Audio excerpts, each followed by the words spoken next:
What's up, hockey fans, and welcome to another edition of Just Winging It. This is episode number 16 already. It's hard to believe we've come this far with this web series that was just a pipe dream, I guess, back in March when our season got canceled. And our very first guest back on March 27th was none other than the K-Wings governor and director of business operations, Toni Daniels, which we'll get into that in a second as there's a change to the name. But did you ever think we'd get this far? I mean, it's been a while now. We've been in quarantine or working from home for 3 or 4 months, I think, at this point. Yeah, I lost track of the count of how many weeks. I think we're closing in on like 19 weeks at home. So to answer your question, no, I did not. And the fact that we're still sitting here working this way is it's surprising to me. So, and here we are. I asked this question to Nick Bootland when we had him on a couple weeks ago, because you and Nick are the only two multiple appearance guests so far, and for good reason. We need updates in certain areas that the fans are craving, including the hockey team and what's going to happen. And so we've got a lot of conversation on the agenda for today's show about what's going on with the ECHL and the K-Wings and a potential season. But do you have a favorite episode? I know Nick watches a lot of them, not all of them. Do you watch some of them when you have time? I do. I actually watch every one. One, I like to hear the content, and I need to stay on top of things with what I do for a living, right? So yeah. My favorite one was probably when you had Commissioner Creelan on, because it was not live. It was his face. So I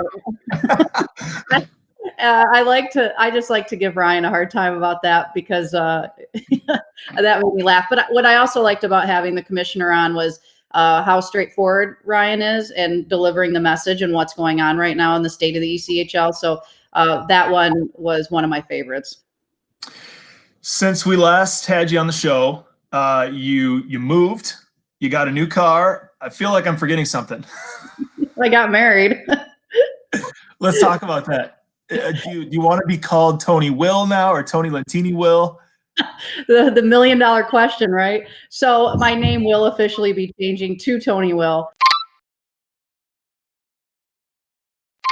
So Lentini's my maiden name, and just in case anyone wonders, I legally changed my middle name back in 2010 to my maiden name.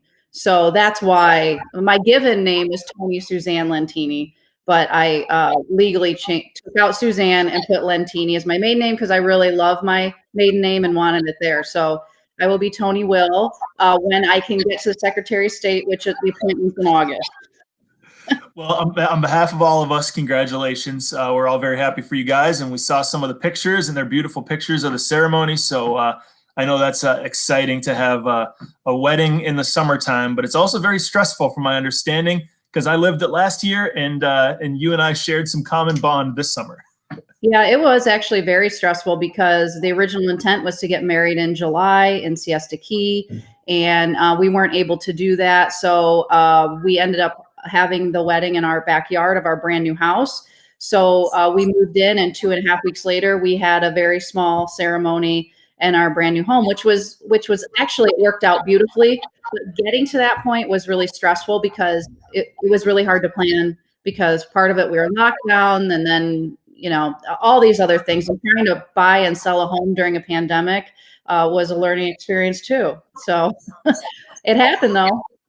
How challenging was the whole vacation after the wedding, because you guys are always about being safe as long as I've known you. And so, you had the family trip to Florida, and Florida's going through some craziness right now, but how nice was it to get away and just catch your breath? And at the same time, be honest, were you scared at all with everything going on down in Florida right now?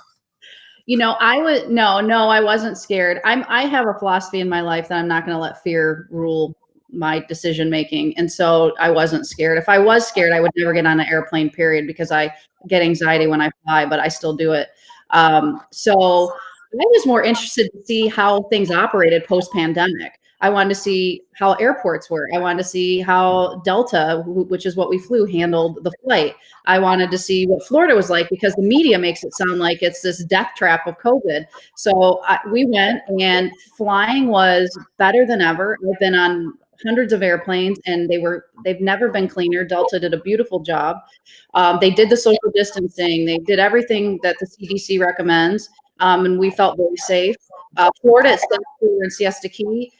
They were doing everything there that they're doing up here in Michigan. So, masks and social distancing and, again, all the things the CDC recommends. So, now, again, my family and I weren't hitting the bars up or going to clubs or anything like that. So we were at the beach at times and there was plenty of space, and we were at the pool at times and there's plenty of space. So. And the winner is very proud. Kalamazoo Wings.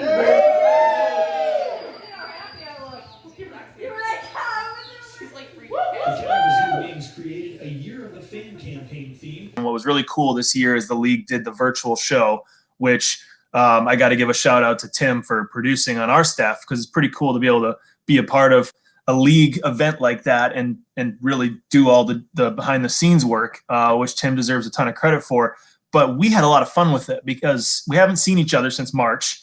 We knew we were nominated for 7 awards. Some of us knew that we won an award or 2 on the show, but the rest of the staff, not you, the rest of the staff didn't.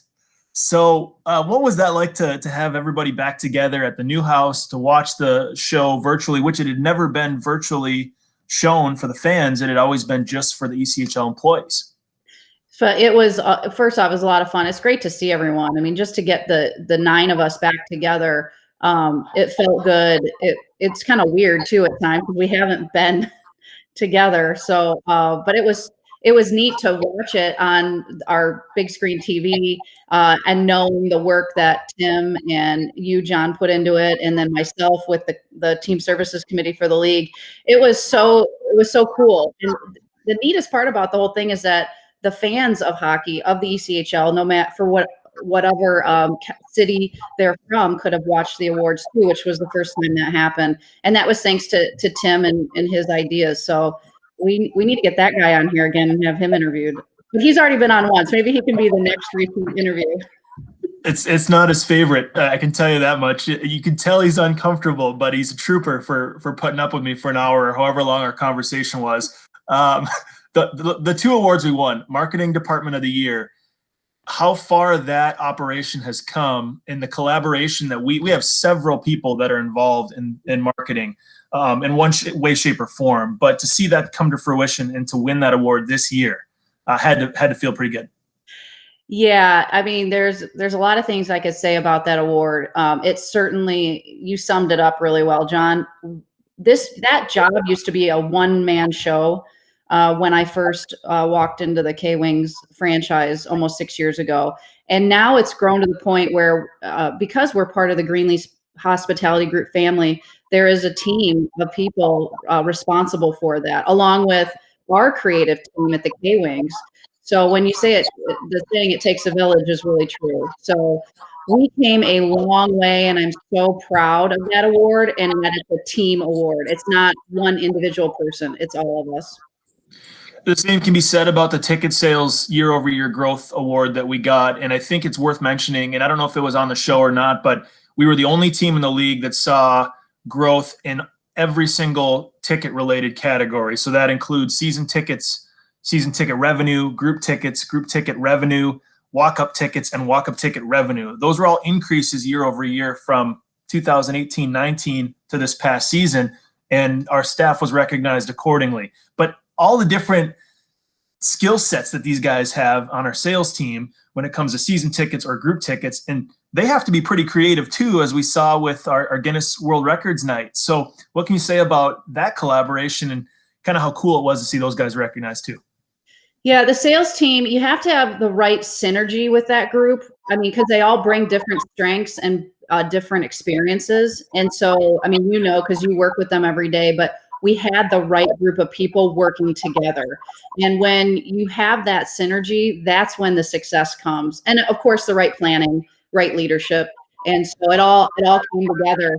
And I'm pleased to see the results. I try not to think about what it would have looked like with the last 6 games of the season, because we had some sellouts in those last 6 games, and we would have been even more successful than we were. But again, to get a team award for something that we've struggled with historically was so satisfying, and I'm really proud of that staff. Absolutely. You were also nominated for Executive of the Year this year, which 26 members of the Board of Governors, 26 teams, 26 people in your role to be one of the finalists this year. What was that feeling like? It's always an honor, and now I sound like I might be nominated for an Oscar by saying that, but it is, I'm really proud of that. I was hopeful. I'm not going to lie. I wanted to win, of course. I mean, who doesn't? What an accolade. I am the Susan Lucci of the ECHL. I've been nominated 3 times and have yet to win. So I hope by the time I retire one day, I do win. We'll see. But my peer, Eric Trapper in Idaho, he won, and it was well-deserved. They run a really good franchise out there in Idaho, and I can't wait to visit one day. So I'm happy for him. You're just getting good practice on that gracious finalist, I know. So, what can you do? It's nice to see my name on the list when I am nominated. Internally, we do a lot of recognizing each other within Greenleaf Hospitality Group and the K-Wings, and we do that every week actually in huddle on every Friday as a team, as a staff.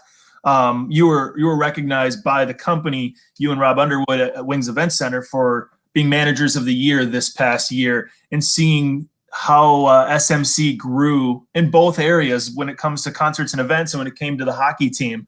That had to have been pretty cool, especially with a lot of the staff together for the first time, because we hadn't seen the Wings Event Center staff since March, and they hadn't seen us. Yeah, it was, again, I'm super proud of receiving that acknowledgement. And again, I mean, I love what I do, and to see that it comes through, and we win these awards as a team, or I'm nominated or win an award individually. I'm really proud of that, because I pour everything I am into my job, and I want to make sure that we're represented well, not only in the ECHL, but in Kalamazoo. So I'm really proud of that. And I hope more than anything, I continue to be a good role model to my kids, and that one day they want to achieve those things too. So it was pretty cool to bring that award home. They gave me about 1 second of a congrats. So I know what that's like. The future looks bright, though. I think that's the theme with some of the things that we've accomplished this year as a team. Is the future definitely looks bright. This has been a trying summer, to say the least, for all of us. But to be the leader of the team, I'm sure it's been extra trying when you're reacting to the developments going on around the world and in Michigan and centralized in Kalamazoo. Everything involving COVID, the working from home, the trying to plan for next season, not knowing what's going to happen. What's been the most challenging for you, and what's maybe a lesson you've learned? I think the most challenging for me is truly juggling all those responsibilities. It's homeschooling my kids when that was going on in the spring, making sure that they're taken care of. It was, of course, moving in the middle of all that, but being responsible for the day-to-day operations, not being around you guys. It's really hard. Learning, I'm a people person. I don't like to be isolated at home. So learning how to be a good leader when we're doing it this way, making sure you guys are all okay. I've got my parents who are senior citizens, making sure they're good. So it's juggling all of that and learning to take care of myself in the middle of that. Like, I got a little lazy with my workouts, and that's how I stay sane, is by working out. And so I noticed when I started to pull away from that, I didn't feel the greatest business on top of things. So just making sure I'm taking care of myself and doing those things so I'm good for everyone else around me that I'm trying to support. You're in these weekly ECHL COVID committee meetings to continue to monitor the situation and to try to plan as much as you can. Also, there's regular Board of Governor meetings where everybody gets together and discusses what's going to happen and votes a lot of the time on where we're at. we're always a transparent organization. That's what I love about the K-Wings is we tell it like it is, and we shoot the fans straight. Obviously, there's a degree of transparency, and then you have to, there's some things that are still in limbo that we can't really share. But I'm just going to fire some questions at you, and whatever you can share about kind of the status of the situation right now. I know the fans appreciate it, and I just don't want to put you in a tough spot. So here we go. Let them. Tough to tell right now, but how optimistic are you that we're going to have a hockey season? I'm still optimistic. I mean, I'm a transparent person. It's difficult. I mean, we're fortunate because we have the major leagues launching their seasons or finishing their seasons, and we get to watch how they're doing it and the struggles that they're encountering. So I'm optimistic. I'm most optimistic because the NHL is having some great success. It looks like with what we're calling bubble hockey, right? Because they're playing in 2 hub cities. And it seemingly is going to get off the ground this weekend. So I'm optimistic that we're going to be able to pull something together. Of the many safety measures discussed, I'm sure, has it been brought up at all that hub cities would be a possibility for the ECHL, or no, because of the business model of needing the fans in the arenas? It has not come up. And really it is what you just said, John. It's the business model. We're much different in the minor leagues. The financial side is much different. We're not a league that televises our games and earns a lot of revenue from that source. So that idea has not come up. I guess the late start discussions that have been going on around other leagues. We haven't seen anything yet as far as ECHL goes, but I know in your weekly meetings, I'm sure it's been talked about. Our home opener was originally set for October 17th. The AHL is going to look to start their season in December. The SPHL has announced they're going to start in December. Or they're going to try to. The NHL is going to try to start their next season in December from the sounds of it. Do you feel like that's where we're going from the ECHL standpoint, just on what you can share? Yeah, I feel like that's where we're headed. I mean, you look around us and you see what all the other leagues are doing, and that would make the most sense for us as well. We're getting very close to getting to a decision, but we're really being diligent on this committee of working through every detail to make sure we're not missing anything and that we're not coming out of the gate with something that we're not going to be able to execute. So it's really to ensure that that our fans and our membership teams can make this happen. There's so many variables. We talked about this earlier this week about things that are out of our control in Kalamazoo, specifically with the K-Wings, so that our fans understand that it's not a K-Wings decision whether or not we have hockey or what that looks like necessarily. You have the league, you have every other team, you've got Michigan's laws, and whatever's decided there as far as big crowds. We've got federal laws and restrictions. There's a lot of variables. And I think you wanted to touch on that, if I remember, on kind of for fans to just keep in perspective that we're doing everything we can to play as long as it's safe, right? Correct? That's exactly it. So as a league, we're making decisions, and that for the league, right? And that's the board of governors that I serve on. But then once we make that decision, then we bring it down to, do the K-Wings, does it make sense for the K-Wings? And the issue therein lies what you touched on, which is Michigan. Right now, pro sports is allowed, but without fans. So we need to relook at our business model to say, would we be playing without fans? And so does that make sense? And would there be a probability of fans being allowed? And a lot of that we just don't know, because those decisions are made by our governor, not me as a board of governor, but Governor Whitmer. And a lot of those decisions have been being made with a few days notice. The issue there is you can't plan a hockey season in a few days notice. You can't put together those theme nights or those ticket packages or recruit a hockey team on a few days notice. So we're trying to run through all those scenarios, and that's why we're taking our time, because it is very, very difficult to do. And we're 19, we're in 19 states and in 2 provinces in the ECHL. So not only are you talking about the United States, but you're talking about 2 teams in Canada. There's a lot of moving parts. And without that hub city model, which we're not designed to do in the minor leagues, Now we're talking about player safety and players traveling to different cities, potentially different hotspots. How do you keep them safe? How do you keep fans safe? It's complicated. So I don't even remember what your question was, but that's the answer.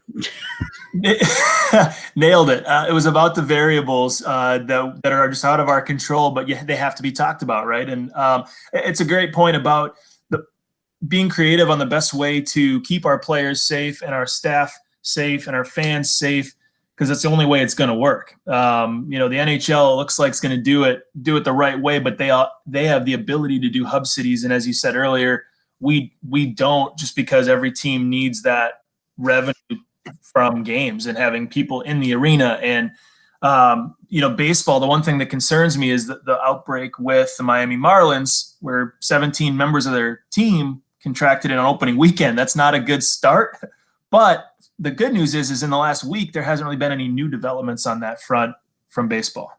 Yeah, and I think it's important to note for our fans that the two hub cities that the NHL is playing in are in Canada. They're not in the United States. So, I mean, I don't have the stats, but I do know this: the United States has far more positive COVID cases than Canada. And so that was my guess. I don't serve on the NHL Board of Governors, but was done by design. And so those are things that, we're talking about at our COVID committee meetings. The American Hockey League, as you mentioned, announced that they're shooting for December 4th. I mean, we have affiliation agreements with the Utica Comets and the Vancouver Canucks. So that, we're having those discussions because we all work together. And the NHL has yet to even really talk about or announce what they're doing for 2021. So there's a lot of nuances, and all of us leaders we're used to creating a plan and executing it. So we're all like trying to figure this out, and it's definitely not easy. So I do give credit to, the MLB, the NBA, the NHL, because they really are leading the way for us. Yeah, and I'd imagine it's just as, if not more complicated up the ladder at the top level when it comes to finally agreeing on terms to play. And what I mean by that is like the NHL as a league and the NHL Players Association coming together on, hey, this is how we're going to do it. This is what's going to work. It's got to be extremely complicated. And we saw it again with baseball, just over money, just pure dollar amount for a shortened season. That had nothing to do with COVID safety measures. So I'm sure the ECHL is going to probably be in a similar situation, or minor league hockey, I should say, with the PHPA, the Pro Hockey Players Association, coming together to figure out how this is going to work. Absolutely. We're having the same conversations and the same hurdles. And, one of the biggest pieces to this is player safety. And it's in all sports, whether it's pro sports or college sports, and how do you the expense and how do you test? Because the testing is so expensive. And then you have to have a contingency plan if there is a positive test and what we do there. So we're working through all of this, and it's very expensive. And we want to make sure that we're making sound business decisions, not only for the league, but for the Kalamazoo Wings. Our fans have been so supportive here in Kalamazoo. One thing we've mentioned at the end of the season is that our average attendance has gone up 5 consecutive years. I know a lot of people that I talked to that were here day one remember the days that was a sellout a lot of the nights, or most nights during the season, and that's what we're striving to get back to. Obviously, if we get going, it's going to be probably limited crowds at best. From the looks of it, if we're being honest about it, what would that look like, especially for we've kind of announced that we're going to have a special theme, or our plan is to have a theme.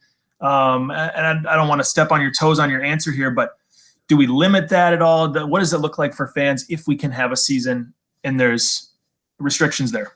So we have built out our promotional schedule, or our theme schedule. We actually have 3 different versions of it based on different scenarios. So we have as if the season were at 100% capacity version. We have a version where we're at 25% occupancy. We have a version on where we're at 25, 50, 75, and 100. So I agree with you. I think at best we'd be under very limited occupancy and what we would do is really focus on still having those things and promotions, but being more strategic about where we place them. So with the thought process that as the state continues to reopen, that we move further into the season, that more fans can come. So those more popular theme nights would be later on in the season. That kind of leads me into my next point about how our owners here, Bill Johnson and Rhonda Stryker, they've shown their commitment to this community time and time again, and that doesn't change now amidst all this uncertainty that we've been going through. And I think you could probably speak to that a little bit better than I could, having been here a lot longer than I have. What it means to have the owners' support for the Kalamazoo Wings to be successful long term, even when we don't know what's going to happen this summer going into this season. Yeah, I can't say enough good things about Bill and Rhonda, their leadership, and there are so many teams right now that are struggling to keep their staff on. Many teams are furloughed their front office and or laid off, and or working a reduced schedule. And the Kalamazoo Wings are not. We are full steam ahead, and it's hard not to get emotional when I think about them, and it's really out of gratitude. And it helps from an emotional safety standpoint when making sure that you all have jobs and putting food on the table and roof over your head for your families too. So I can't say enough good things. We are so fortunate to have them be our owners, and I'm excited to bring hockey back to Kalamazoo and make them proud. I only have a couple more for you. Is it going to be strange? You mentioned how much you missed seeing us all every day at the office. Is it going to be strange if and when that finally happens, where we can all return to Wings Event Center and work in our offices again? I don't know. I think it'll feel good. Like, I don't know about you, but I'm craving that routine and the structure. So I hope it feels like we never left. Last one, you've had all these big things happen in your life this summer to go on with reacting to what's happening from a business standpoint. You already had the vacation, the wedding, the move. What's the next project? I mean, I feel like you always have to have a project that you're working on. Since I've known you, got to be doing something. I know. I don't know how achiever isn't in my top 5 of my strengths, but it's number 6. I don't know that I have an answer. I think because so much of my energy right now is being poured into making sure we have a season. That's my project, is really picking up where we left off and continuing to have the success we have, and really just so appreciative of everyone, the fans in Kalamazoo coming out. And I hope more than ever, once we're able to gather back together again at Wings Event Center, that we are selling the games out, because we all are just ready to resume our normal lives and get back to live sports and live events. Any vacations before we get going, or is that kind of all fluid right now? I don't think we have any vacations. No, not right now. We're talking about doing, because when we went to Florida, we had the kids with us. So at some point, Josh and I would like to do some type of honeymoon. Originally, we were supposed to be going over to Europe for the first time for our honeymoon. We were going to be going to Paris and Italy, and that obviously that's not happening. So hopefully at some point we'll be able to do a honeymoon. Well, if you get a chance to catch your breath, it's well-deserved. Having had a banner summer myself last summer, which is the best summer of my life, but also the most hectic, I feel like we can relate from that standpoint a little bit, because this summer has been pretty great for you. So congratulations on everything that's been going on. And remember, if there's a will, there's a way, right? There's so many things you can do with my last name now, right? I know, it's exciting. We have to come up with some creative hashtags or something. Yeah. Hashtag will do. Well, this was a lot of fun, and I'm looking forward to us all getting back to the office and working together in person again. But until then, I think we're doing a lot of good things right now, and hopefully, fingers crossed, we can get back to playing some hockey again.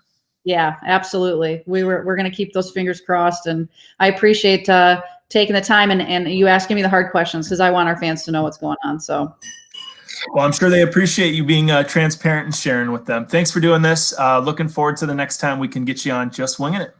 Awesome. Thanks, John.